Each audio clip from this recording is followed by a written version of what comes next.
He wants a full episode on the biggest mistakes that we've ever made. Thinking that I could easily replace somebody that was good, or where they want more money, they want, apply for a promotion or whatever. Man, I should have just given it to them. You look at your business and you're like, man, I could do so many things if I just had a few $100,000. And you bring on a partner, you kind of realize that once that money is like come and gone, like that partner has to be able to provide everything else that you were hoping for.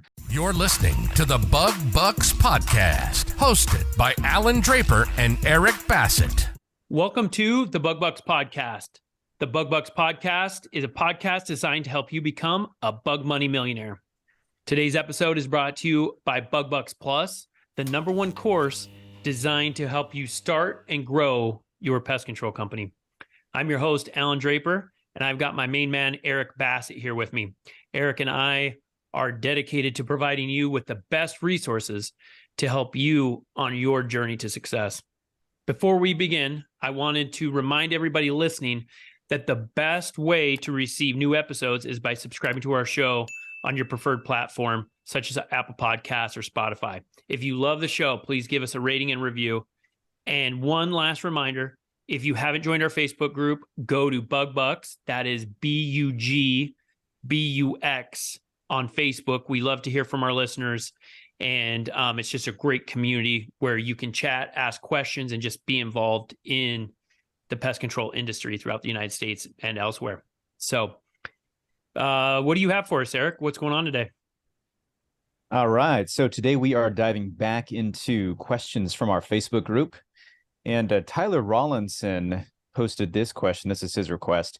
He wants a full episode on the biggest mistakes that we've ever made.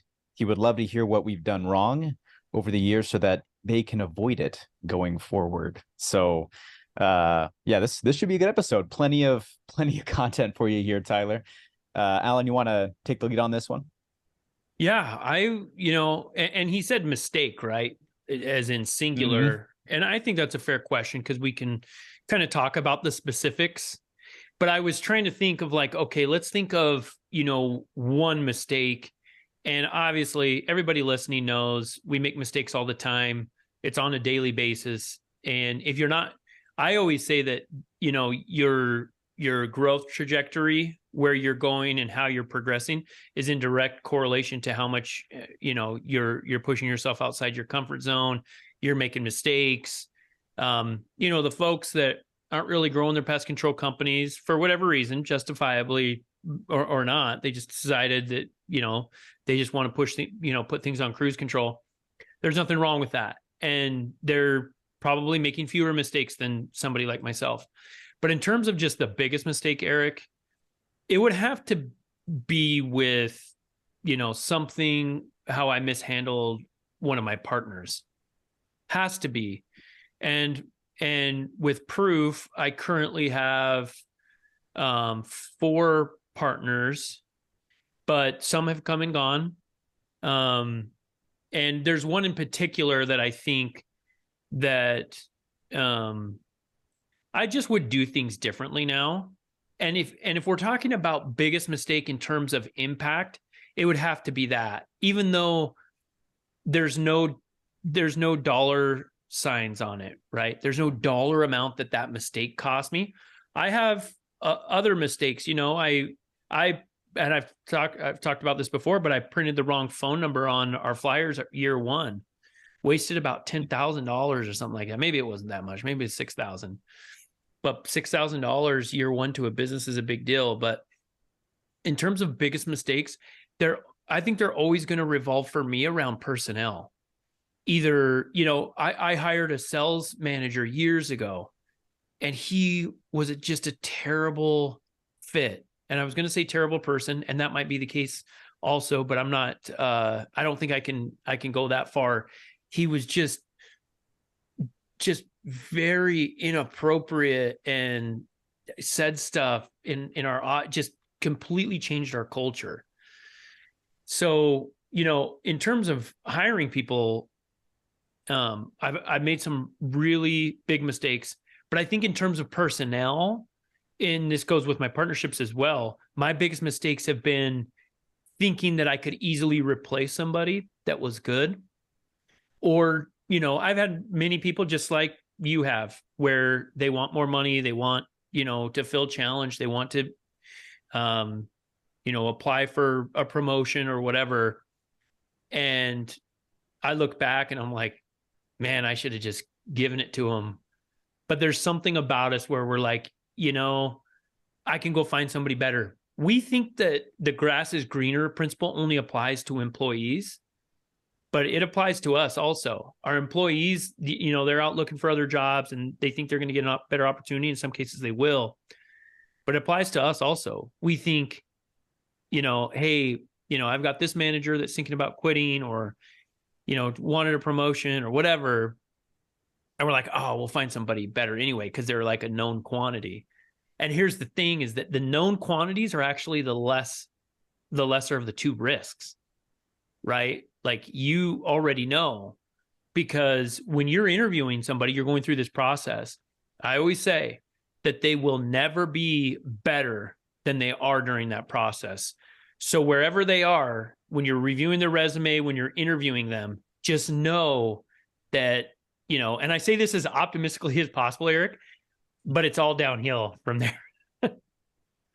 No, and I'm so glad that you bring up personnel issues. And kind of speaking of that resume scenario, when you're interviewing somebody, there's a saying, and I think it, probably something my wife says, or just something from like the women's kind of fashion shopping world. But if you try something on in the store and you don't love it in the store, you're never going to wear it at home. Right. So it's like when you're interviewing people, you have to realize that that person is trying as hard as possible to land that job. Right. If you're not really in love with that candidate, if they don't shine for you right then, it's only downhill from there, most likely. Right. Every now and again, you get really lucky where you find somebody who is just a diamond in the rough and they turn out to be a rock star, and that's cool. But yeah, I've had some awkward interviews, with like administrative positions. I've had some awkward interviews. They weren't very social, and they ended up surpassing my expectations. But I think, you just go into with the mindset of, hey, they are here to tell me what they think I want to hear, and just, take it at face value. The other thing I thought was awesome is that you brought up partnerships. I've been through now 2 partners that we've bought out.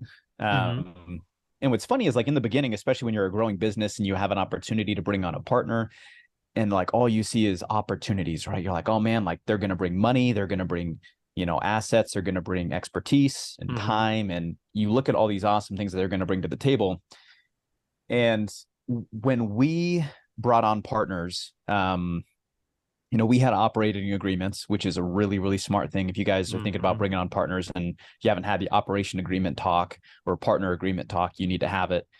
But even then, we still made mistakes, in that operating agreement with the details. And okay, how are we going to, when we buy out a partner, what's the payment schedule like?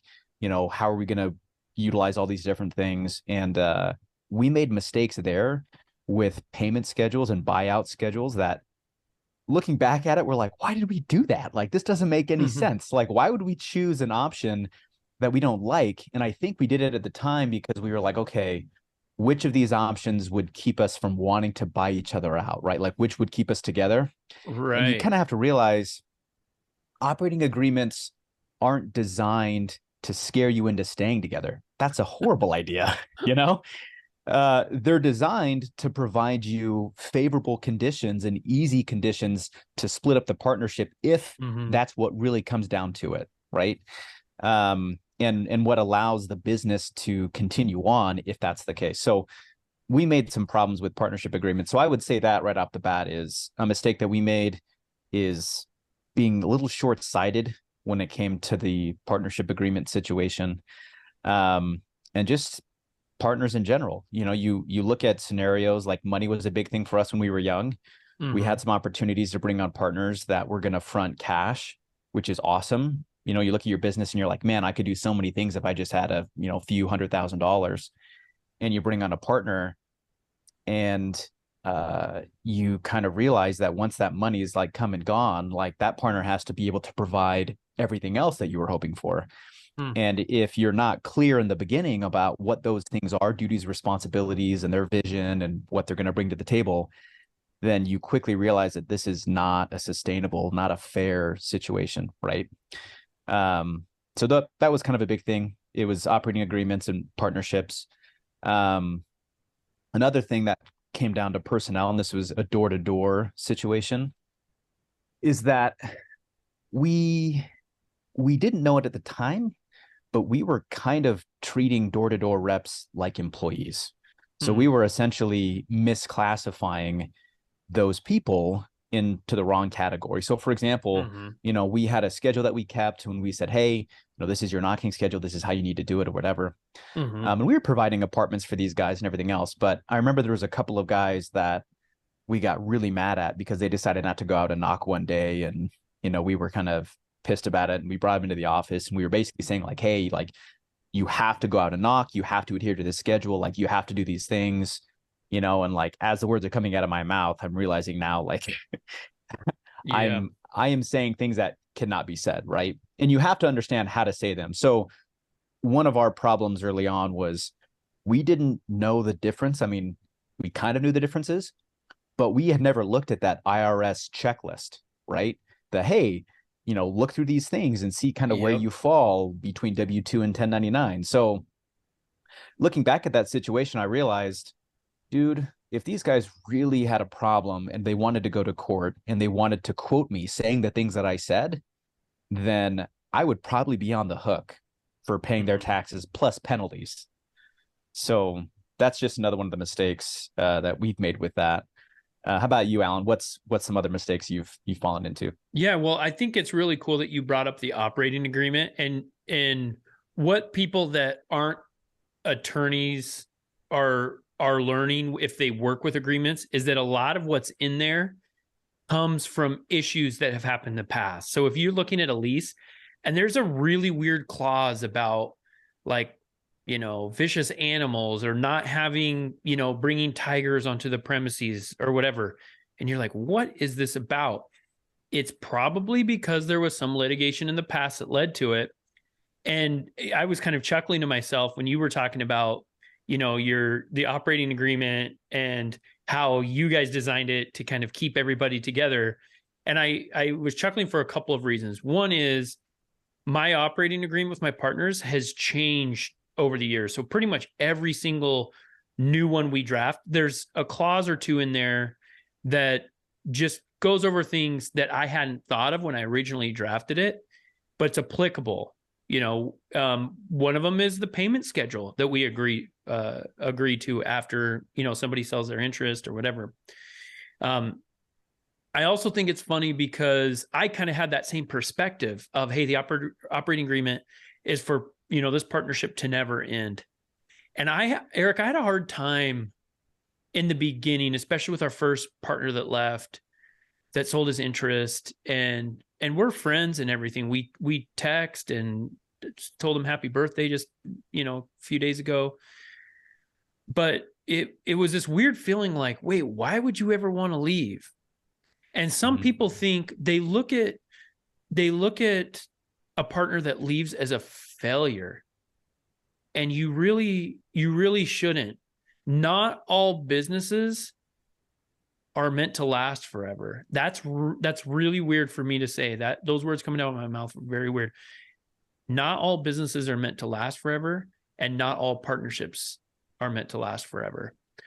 And it's almost like when you go into a partnership or you build a pest control company, that you're using it as a stepping stone. And I really don't like those words because they almost seem meaningless. But if you build a pest control company and you build it with people that you like, it's gonna be a vehicle for you to, do something great with your life, wherever it takes you.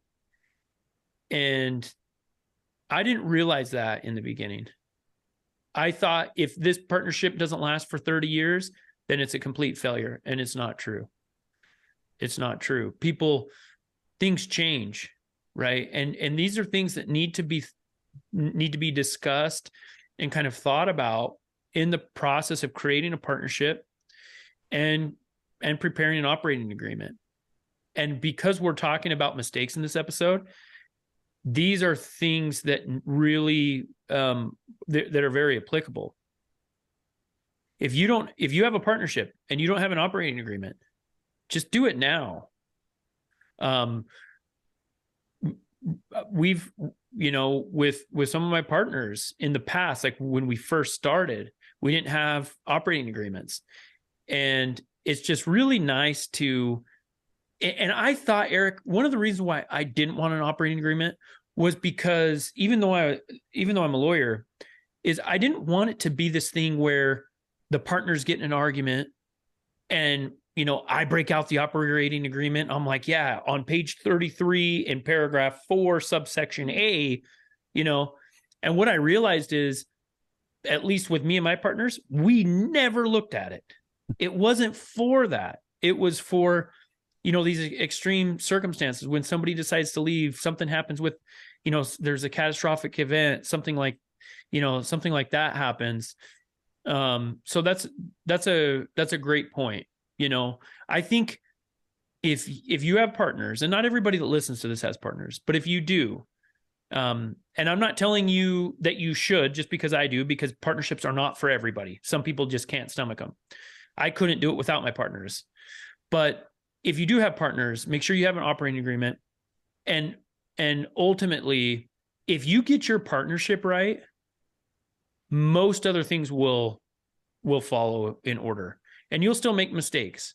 But I think ultimately, my biggest mistakes, I've made some bad financial moves. I've made some financial moves in pest control that have lost, large amounts of money, which to me is, several $100,000 is a lot of money. Some people that may not be, but the money, for some reason, when somebody says, "Hey, Allan, what's your biggest mistake?" I don't think about money mistakes. I think about people mistakes. And I think it's because it's not just financial. The money will, it's inert. It will come, it will go, but relationships, those are things like when people say, "Hey, Allan, what are some of your biggest mistakes?" I immediately think about people. I think about people that I hired that harmed the culture of Proof, because money can't buy that. I think about partnerships that didn't work out, or I mistreated or whatever, because money can't fix that. And so it really comes down to, for me, just knowing that, right? Just knowing like, hey, going into this, like if I'm 5 years down the road, am I going to be happy with the way I'm talking to my partner right now? And it's really hard when things are tough, when, mistakes were made or there's emotions, running high. But I think if we get people, and I think this is a general life principle too, if we get things right with the people in our life, I don't know that, any other mistakes really matter too much.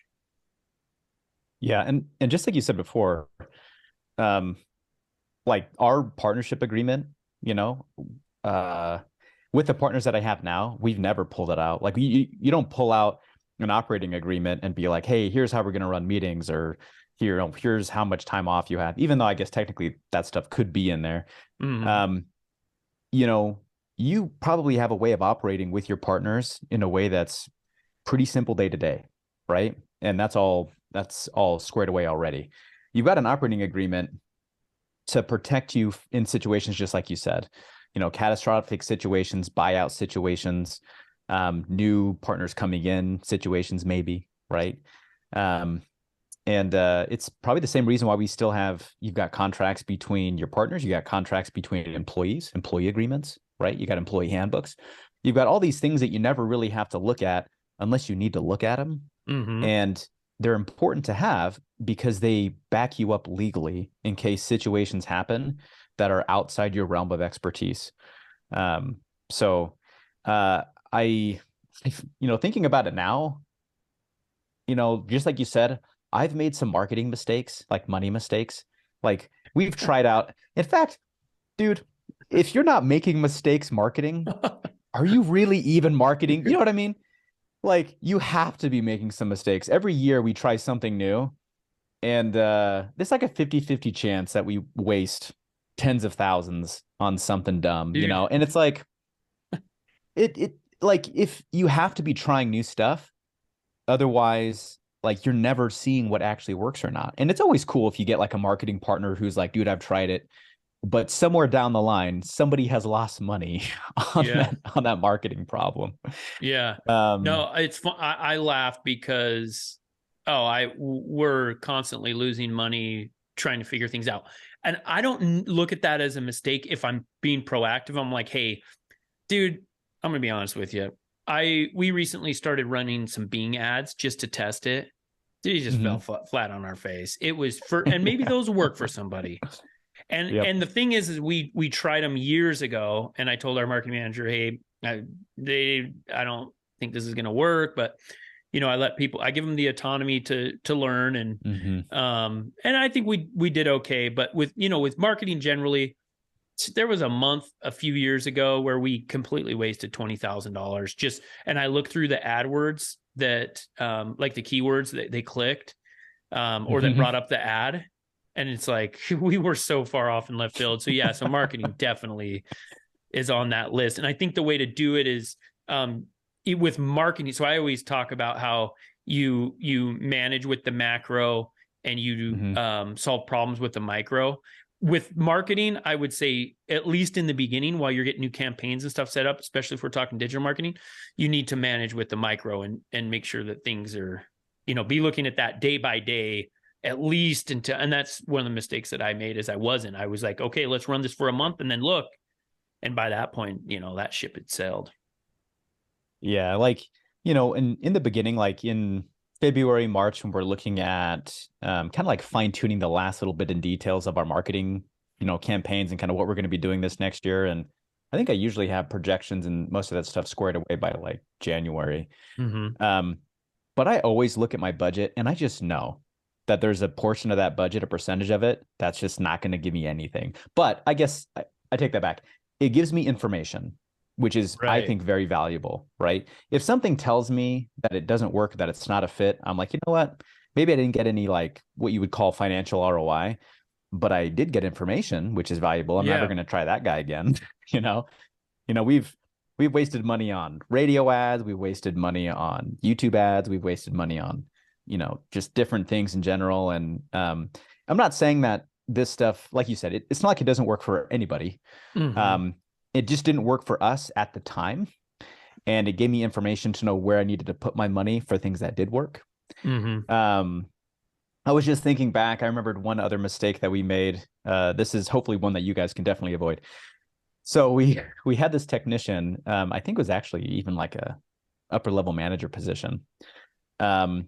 And we were super young, and the technician was upset about the pay. And all of the rest of our technicians, I didn't think that they were upset about what they were getting paid, but he got them all riled up and stuff. And he started talking about like striking, like going on strike. And he was just being a total jerk at the time. And so we actually fired him. We were like, hey man, like, dude, you're messing with our culture. Like, you need to get out of here. Right. And so we fire this guy, and he gets an attorney, and we quickly figure out that if an employee is going to strike, or is planning on going on strike, and you fire them in that process, like there are legalities that come into play. Anyway, long story short, we may or may not have been sued. But so just, if you ever hear the words strike and you're dealing with an employee that you don't like and you're thinking about letting them go, definitely consult an employment attorney before you do any of that. And you can avoid that kind of mistake. In fact, that might be just one word of advice to give everybody. When it comes to like hiring and firing and having a handbook and knowing what to do in those kinds of scenarios, having an employment attorney that you can trust, you can talk to, that's a good call. Don't skip out on that. Yeah. So, and most people know that I own a law firm. It's located in Arizona. So, and each, state's a little different, but one of my partners that's his specialty is employment law. So it's really funny, like talking to him, because he's always like saying things like he's looking out for stuff because he's, he helps litigate these cases. So, so So if you're in Arizona, you have a question about employment law or something, definitely reach out to me. We can get you going, and we can get you a referral for another state. But well, yeah, that's I think that's a great point. And as we've kind of had this conversation, Eric, I've thought about a bunch of the mistakes over the years. But sometimes, to your point about digital marketing and learning what not to do, sometimes that's the most valuable information, because a lot of business is this process of elimination. It's, and I've told this story before, but there was this insurance agent I was getting a quote from. She was asking me some questions I didn't know the answer to. And I was a couple of years into proof. And she said, well, you're not supposed to start a business until you know the answers to everything. And I laughed, right? Because I'm almost 10 years into this. And I feel like each year I know less, because I'm discovering there are more issues, right? Like what you just said about a strike. I'm a lawyer. I did not know that, right? So anyway, it's, when you make mistakes, and I think that's kind of the key takeaway here. In addition to, some of the lessons we've learned along the way, is treat those mistakes as an opportunity to learn something. And the best way to do that is to take ownership for them. If you don't, what you're doing is you're putting other people in control of your life. So if somebody I just yesterday, so I'm shutting down my old Instagram account because I've discovered over the last week or so that bots are causing severe issues. And I was trying to just delete the bot followers, and it just wasn't working. There are thousands of them. But, I kind of got to the point where, and what happened was it was somebody that was managing my Instagram that did it at some point. It wasn't me, but it was me, if that makes sense. And because I hired that individual, I'm ultimately responsible. And if I have that perspective, I won't let it happen again. If I have the perspective of, it's definitely not my fault, I'm not going to be kind of on the lookout for making sure that doesn't happen again. So when you hire somebody, it's your fault if there's a mistake that's made, because and at the end of the day, it's not really about whose fault it is. It's like, what are we learning and can we do better? And for me, the best way to do that is to take ownership when when you make a mistake and realize that it's going to be okay. I remember some of my early mistakes, the one with the flyers, where I'm like, okay, let's pack it up. That was we gave it a good shot. Proof is dead. And it's like most of the time, even though the blood pressure soars and stress levels rise, you're going to be okay. There are very few catastrophic mistakes out there. There are some, but most of the time, 90+% of the time, just, learn your lesson, apologize to whoever needs to be apologized to, and move on. Yeah. I mean, just like you said, like mistakes are going to happen. Like it is inevitable. If you guys are listening and you're thinking, man, if I could just build my pest control company and listen to Bug Bucks and join the Facebook group and avoid all these mistakes, that's a cool idea. And I really appreciate that you have that much faith in us, but you are going to make mistakes. It's part of the business process. It's part of the learning process and growing process. And there's one of my favorite quotes, and I'll probably butcher it, and I can't remember who it's by, but it goes something to the effect of success isn't final, failure isn't fatal. It's the courage to continue that counts. And the big thing to remember is you're going to have mistakes, and some of them are going to be a lot more painful than others. Just move on, take accountability, take responsibility. Hey, you know what? That's on me. And then forgive yourself, and then get going, right? Move on, figure out what you need to change it, and execute. 100%. Awesome. Well, great conversation today, Eric. For the listener, make sure to join our Facebook group, Bug Bucks, BUGBUX. Get in there, ask questions. This question today came from that group. So let us know how we're doing, what we can talk about that will help you, that will directly impact your pest control companies, and we'll catch you next time. If you enjoyed today's episode, please show your support by subscribing and leaving us a 5-star rating. Thank you, and we'll catch you on next week's episode.